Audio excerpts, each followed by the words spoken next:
Hogs of War is one of those games that never held the player's hand throughout the single-player campaign. The idea of player exploration in relation to game mechanics usually goes hand in hand in the games industry today, with a lot of games signaling and signposting exactly where the player must go and what to do in order to achieve specific objectives. But you see, Hogs doesn't really do that. It may give you a small hint through the mission briefing screen on what might possibly gift you an extra promotion point, but it's left entirely up to the player to figure out. For all those new players, it can seem pretty confusing, as in the year 2022, the world has changed a lot since the use of those cheat code booklets that you could find in those gaming magazines, or word of mouth being the primary method of finding out the intricate details and secrets of a video game. You see, back in the year 2000, the use of the internet forums was still in its infancy, so players simply had to rely on the replayability of their game in order to fully understand it.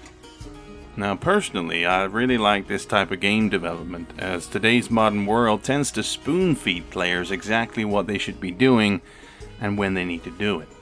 I know it differs from genre to genre, but for third-person turn-based shooters, Hogs of War was one of the first to work in both 3D and to offer specific objective-based missions that centered around the idea of progression through promotion. Sure, Worms 3D would expand on the idea of objectives, but these would take a completely different route and setting. But you see, where things get even more tricky for players is when the game is not functioning as intended, and that's where Mission 17 comes into play.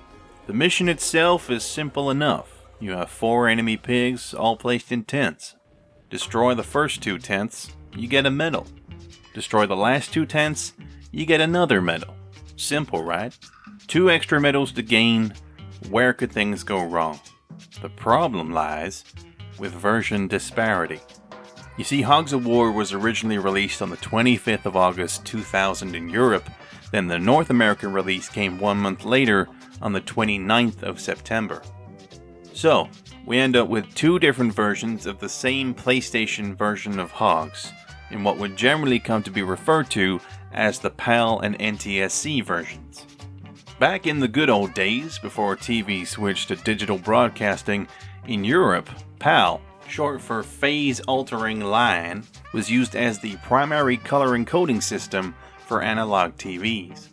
Meanwhile, in North America and other places such as Japan, South Korea, and several countries in South America, they were using NTSC, short for National Television Standards Committee. Okay, so the game had 2 versions. Surely that's fine, right? Well, fast forward the last 10 years or so, where PlayStation ROMs and ISOs have become widely available online, the Hogs community soon began to see some major differences between the 2. For starters, the main copy of NTSC versions generally ran a lot slower compared to PAL. Loading times were slower, TNT countdowns took a longer time, players could jump on the heads of pigs and not deal damage, minor stuff that eventually added up to something big. And the biggest thing of all came in the form of bugs, specifically mission bugs. Hogs ain't exactly squeaky clean when it came to playtesting. There were a few oversights during development, but none would be as infamous as the one that we find on Mission 17.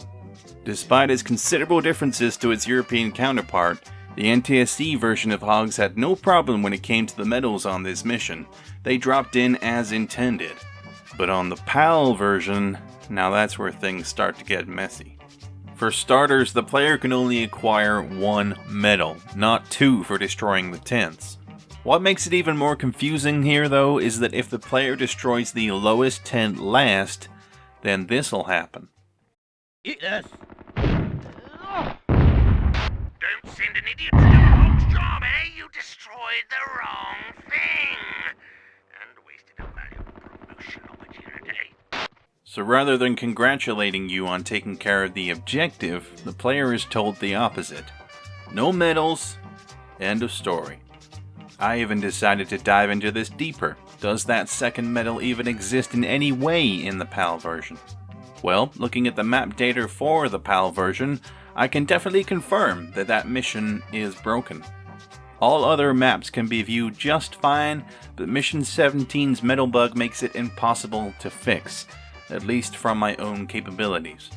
We all know that game development can be a stressful process, and sometimes that buildup of stress can allow bugs to creep in. Ultimately, it's not the worst bug in the world, well, unless you're a completionist. Mission 17's Geneva Convention on paper is meant to be straightforward. However, these infamous bugs have led to a lot of long-term confusion within the community, and rightfully so. A lot of the time, most people don't really pay attention to the regional version of the game that they may happen to be playing. As long as it's written in English or their respective language, that's all that matters.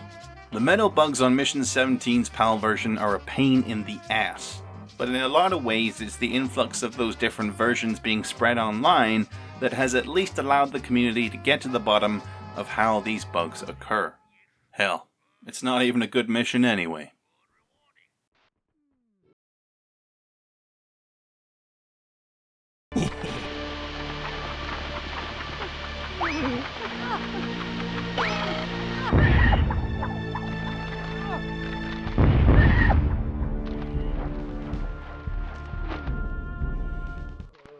I am an ex-pig.